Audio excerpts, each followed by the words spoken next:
দুপুরেই তো রান্না করেছিলে, সেগুলোই তো আমরা রাতে খাবো। এখন আবার কি রান্না করছো মা? তোকে এখানে আসতে কে বলেছে? আমি যাই রান্না করি, তাতে তোর কি দরকার আছে? যা ঘরে গিয়ে পড়তে বস, পড়াশোনার কোনো নামগন্ধ নেই, সারাদিন শুধু দুষ্টুমি। রাত হলে আমার পিছনে পিছনে। হ্যাঁ, পড়াশোনা করতে হবে না নাকি? পড়াশোনা করতে আমার একদম ভালো লাগে না। তুমি আমাকে পড়াশোনা ছাড়া অন্য কাজ দিতে পারো না, সেটা আমি খুব ভালোভাবেই করতে পারবো। এইসব কি কথা হচ্ছে শুনি? এত ছোট মানুষ এখনই পড়াশোনা করতে ভালো লাগছে না বলছিস? মেয়েরা একদম হাড্ডি গুড্ডি গুঁড়ো করে দেবো। আমার একটা আবদার আছে মা, সেটা যদি তোমরা রাখো তাহলে আমি খুব সুন্দরভাবে পড়াশোনা করবো, তোমাদের আর জ্বালাবো না। তোর আবার কিসের আবদার বলতে শুনি? কিছুদিন ধরে আমার খুব মাংস ভাজা খেতে ইচ্ছে করছে মা। এমনিতেই বর্ষা বাদল, তার উপরে কাল বৈশাখী, মাংস ভাজা রান্না করা যাবে না, মাংসের দামও অনেক বেশি। আমার একা না, গ্রামে সবাইকে মিলে রান্না করবে, তাহলে বেশি পয়সা দরকার হবে না। আমাকে এত জ্বালাস না তো, তোর এই জ্বালা আমার সহ্য হয় না, যা এখান থেকে।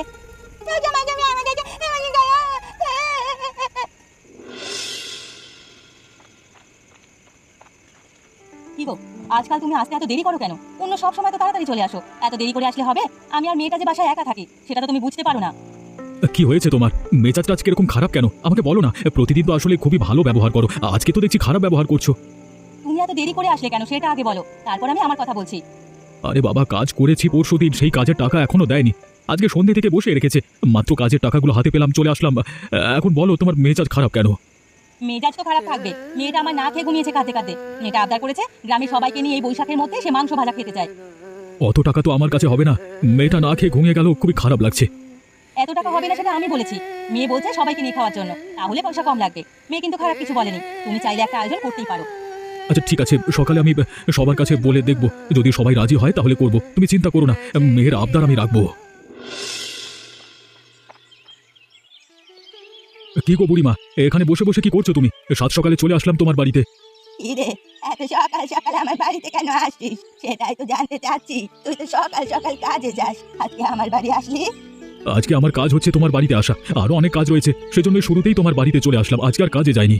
দিনও দেখতে হলো, তুই যেদিন কাজে যাচ্ছিস না, সব সময় তো কাজের জন্য পাগল হয়ে থাকিস। কোনোদিন যদি বলি আমার বাড়ি আসিস, তোর সাথে কথা আছে, তাও তোকে এদিকে আনতে পারি না। আজকে নিজে থেকেই চলে এলি, যাই হোক ভালোই হয়েছে। কি জন্য এলি সেটাই বল।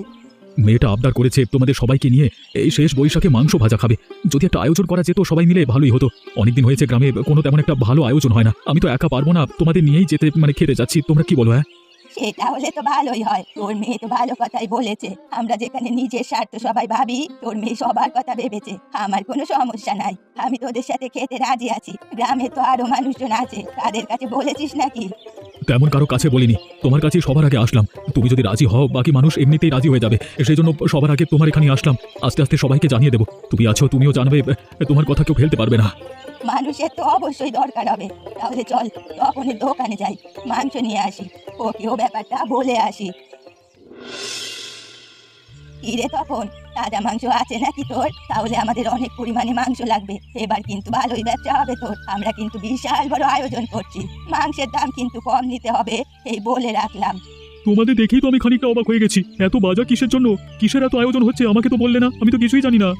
আমরা যে কোনো আয়োজন করলে তুই যে সবার আগে থাকবি সেখানে, সেটা আমি জানি। আমি বললে সেজন্য তোর ব্যাপারটা তেমন একটা ভাবিনি। তো এখন তোর কাছে মাংস নিয়ে আসলাম, বাজার করে নিয়ে আসলাম, যা যা দরকার হবে তোর থেকে মাংস নেব, বাকি কথা তোকে এখনই বলবো।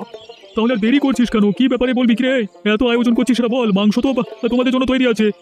আমার বাড়িতে গ্রামবাসী সবাইকে নিয়ে শেষ বৈশাখের দিকে একটা ভাজা মাংসর আয়োজন করতে যাচ্ছি আর কি। আয়োজন হবে, ভোজ হবে, সবাই মিলে খাবে, গ্রামবাসী সবাই সেখানে থাকবে। সেটা হলে তো ভালোই হয়, অনেকদিন হয়েছে গ্রামে কোনো ভোজ হচ্ছে না, একসাথে সবাই বসে যে একটু আনন্দ করব, খাবো, তাও তো হচ্ছে না। গ্রামবাসী সবাই রাজি আছে তো? সবার কাছে খোঁজ নিয়েছো? সবার কাছে বলেছি, তুমি এখন মাংসগুলো দাও, বিকেলে রান্না হবে। আকাশের অবস্থা তো তেমন একটা ভালো নয়, কখন যে বৃষ্টি নেমে পড়ে কে জানে। বৈশাখ মাসে এজন্যই তেমন একটা আয়োজন করতে চাই না, বৈশাখের জ্বরে সব কিছু লন্ডভন্ড করে দেয়। সেটাই তো দেখছি, আজকে আয়োজনটা ঠিকঠাক মতো হবে কিনা সেটাই তো বুঝতে পারছি না। কেমন করে বাতাস বইছে, মনে হচ্ছে বাতাসে উড়ে চলে যাব। তোমরা এত বড় মানুষ হয়ে যদি বলো বাতাসে উড়ে যাবে, তাহলে আমার অবস্থাটা কেমন হচ্ছে বলো তো? তোর জন্যই তো এত ঝামেলা, তুই যদি তখন এটা না চাইতি এত ঝামেলা হতো না, আমাদের সবাইকে নিয়ে ভোজনটাই ভেস্তে যাবে। এই যা, বৃষ্টি নেমে গেল তো, প্রচন্ড ঝড় বইছে। আজকে রান্না বান্নার কোনো দরকার নেই, যা হয়েছে সেটাই অনেক। সব কিছু ঘরে রেখে দাও, বৃষ্টির মধ্যে ঠান্ডা আবহাওয়ায় ভালো থাকবে। কালকে সকালে সবাই মিলে খাবার রান্নার আয়োজন করব, সবাই মিলে সেখানে থাকবো। যদি এমন ঝড় থাকে তাহলে কি হবে বুড়িমা? তোর এত চিন্তা করতে হবে না। কাল বৈশাখী ঝড় এত বেশি সময় ধরে থাকে না, এখন হয়েছে আবার কাল সকালে হবে না। এই বৈশাখ মাসে ঝড়টা যে করতে এলো, যার জন্য আমার মাংস ভাজা খাওয়া একটা দিন দেরি হয়ে গেল। হয়েছে হয়েছে, একদিন দেরি হলে তেমন কিছু হবে না। আরো জোরে বৃষ্টি নামার আগে যে যার বাড়িতে চলে যাও, ঝড় তো বইতেই আছে।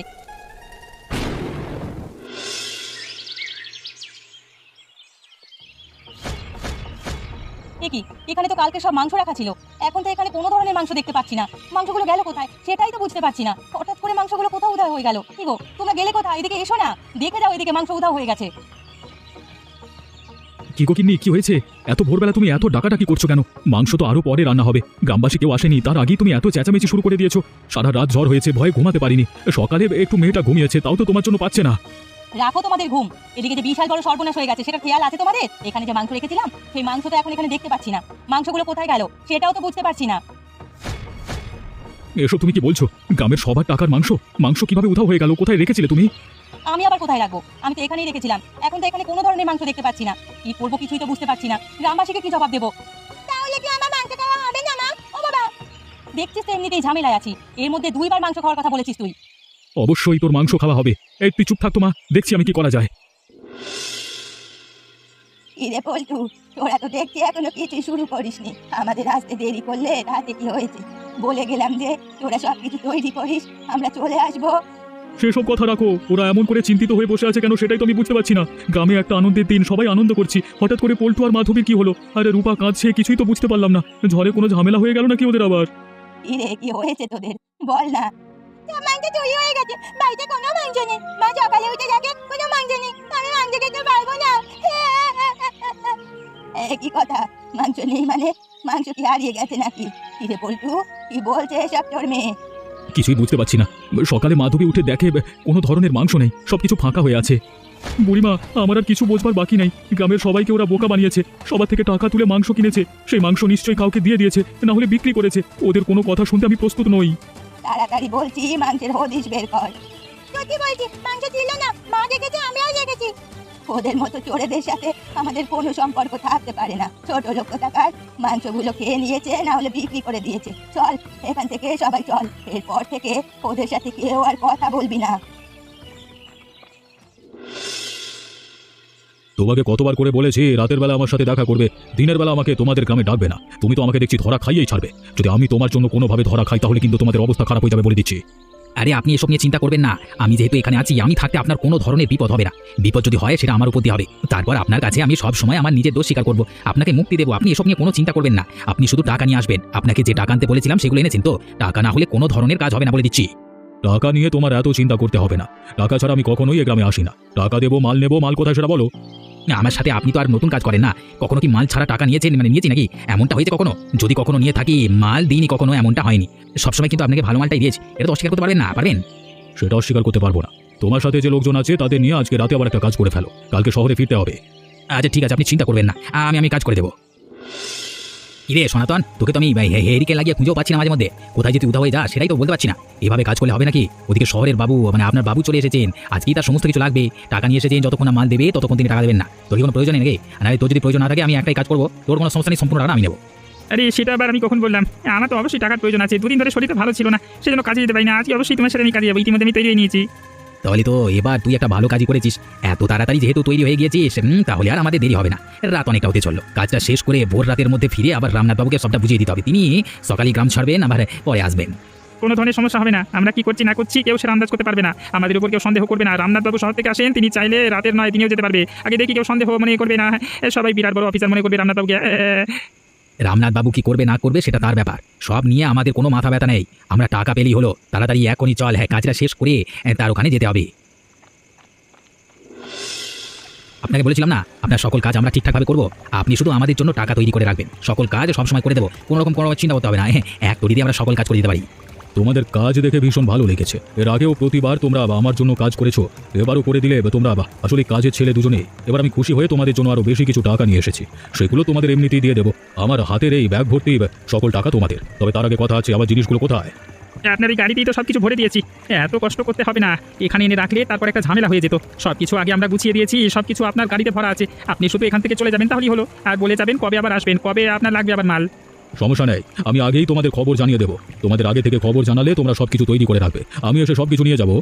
আচ্ছা ঠিক আছে, আপনার যখন যা প্রয়োজন হবে আমাদের জানিয়ে রাখবেন, আমরা সব কিছু করে দেবো। আপনার কোনো সমস্যা নেই, নির্দ্বিধায় এখানে আসতে যেতে পারে। এখন আপনার জিনিসপত্রগুলো আপনি নিয়ে চলে যান, আমাদের টাকা বুঝিয়ে দিন। ইরে তপন, তুই এভাবে মন খারাপ করে বসে আছিস কেন? কিছু হয়েছে নাকি তোর? দিনকাল কেমন একটা ভালো যাচ্ছে না, কোত্থেকে কি হয়ে যাচ্ছে কিছুই তো বুঝতে পারছি না। সেই জন্যই আমার অবস্থা খারাপ হয়ে গেছে, ব্যবসা বাণিজ্য ভালো চলছে না। আমারও তো একই অবস্থা। কিছুদিন ধরে বাড়ির হাঁস মুরগি সবকিছু ঠিকঠাক পাচ্ছি না, মনে হচ্ছে কেউ চুরি করে নিয়ে যাচ্ছে। এসব কি করছে বলতো? কিছুই তো বুঝতে পারছি না, অনেক সমস্যার মধ্যে দিয়ে যাচ্ছি, একদম অতিষ্ঠ হয়ে গেলাম। এসব তুমি কি বলছো বুড়িমা? আমারও তো একই অবস্থা। কদিন আগে আমার গরুটা চুরি হয়ে গেল, বাসায় মাংস রাখলে আগের মতো ঠিকঠাক মতো হিসাব পাচ্ছি না, মাংসর ব্যবসায় লোকসান হয়ে যাচ্ছে। এমন লোকসানের আগে কখনো যায়নি, হঠাৎ করে কি যে হয়ে যাচ্ছে কিছুই তো বুঝতে পারছি না। হঠাৎ করে গ্রামে হলো কি? তারা এমনটা করছে, কিছু তো করা দরকার। কে যে করছে কিছুই বুঝতে পারছি না। কিছুই তো বুঝতে পারছি না। তবে পল্টুর সাথে তো গ্রামের কেউ কথা বলে না, ওরা কিভাবে চলে সেটাই তো বুঝি না। টাকা পয়সা পায় কোথায়? আবার মনে হচ্ছে ওরাই এমনটা করেছে, এখন আমাদের উপর প্রতিশোধ নিচ্ছে। ওদের ওখানে চল তো একবার দেখি কি অবস্থা ওদের। কিরে পল্টু, কি খবর? কেমন চলছে তোদের দিনকাল? আমাদের দিনকাল কেমন চলছে তা জেনে তোমাদের আর লাভ কি? তোমরা তো আমাদের সাথে কথা বলো না। আজকে আবার কি মতলব নিয়ে আমাদের এখানে এসেছো সেটা বলো। নিশ্চয়ই তোমাদের অন্য কোনো মতলব আছে, সেটা তোমাদের দেখেই বোঝা যাচ্ছে। তোমাদের দিনকাল কেমন চলছে সেটা জানতেই আমরা এখানে আসলাম। গ্রামে কি হয়ে যাচ্ছে সেসব সম্পর্কে তোমরা মনে হচ্ছে ভালোই জানো। আমার হাঁস মুরগি চুরি হচ্ছে, ওদিকে তপনের গরু চুরি হয়েছে। হঠাৎ করে গ্রামে এত সব চুরি বাড়লো কিভাবে? তোরা কি এর সাথে জড়িত? কিছু জানিস? মুখ সামলে কথা বলবে বুড়িমা। এতদিন তোমাদের কিছু বলিনি, সেজন্য বেশি বার বেড়ে গেছো। কারা এমনটা করছে রাতে পাহারা দিয়ে দেখো, তা না দিয়ে শুধু শুধু আমার সাথে বকবক করতে এসো না। আমিও তোমাদের সাথে থাকবো, সবাই মিলে পাহারা দিই, তারপর দেখি কারা এমন করে। এটা কিন্তু বলতে একটা ভালো কথা বলেছে বুড়িমা। আমরা যদি সবাই মিলে গ্রামটা একটু ভালোভাবে পাহারা দিই, তাহলে কারা গ্রামে এমনটা করছে তাদের ধরতে পারবো। পল্টু তো বলছে এসবও জানে না। তাহলে কোন জায়গায় পাহারা দেওয়া যায় সেটা তো ওরা বল। আমি মনে করি নদীর এই পাশটা পাহারা দিলে ভালো হয়। অনেক সময় আমাদের এই পথ দিয়ে রাত বিরেতে বড় বড় গাড়ি যাওয়া আসা করে, গ্রামে তেমন কারো কোনো গাড়ি নেই, সেক্ষেত্রে আমরা এখানে পাহারা দেবো। এটাই তো আমাদের গ্রামের চলাচল করবার প্রধান পথ। আচ্ছা আচ্ছা আচ্ছা ঠিক আছে, তাহলে সেটাই হোক। সবকিছু ঠিকঠাক মতো দিয়েছো তো তোমরা? কোনো সমস্যা হবে না তো আবার শহরে গিয়ে? যেন আবার ঝামেলা না হয়। এমনিতেই অনেক ঝামেলা বেড়ে গেছে, যাতায়াতে অনেক সমস্যা হচ্ছে, জায়গায় জায়গায় পুলিশটাকে অনেক টাকা ঘুষ দিতে হয়। ওসব নিয়ে চিন্তা করবার কোনো দরকার নেই, যা যা চেয়েছেন সব কিছু গুছিয়ে দিয়েছি, আপনি নিশ্চিন্তে টাকা দিয়ে চলে যেতে পারেন। এই হচ্ছে তাহলে আসল কাহিনী। ওরা যেন কোনোভাবেই পালাতে না পারে, সব করে ধরে ফেলো। এতদিন যে আপনারা আমাদের দোষারোপ করে আসছিলেন তার নমুনা তো এখন হাতে নাতেই দেখতে পেলেন। শুধু শুধু এতদিন আপনারা আমাদের সাথে খারাপ ব্যবহার করেছেন, এত করে বলেছি আমরা এসব করিনি, আমাদের কথা শোনেননি। আমাদের ভুল হয়ে গেছে, আমাদের ক্ষমা করে দাও পল্টু মাধবী। আমরা আসলে সবটা বুঝতে পারিনি, ভুল করে ফেলেছি। আমরা ভুল করে ফেলেছি, আমাদের ক্ষমা করে দিন। আমরা কখন এমন কাজ করবো না, ছেড়ে দিন।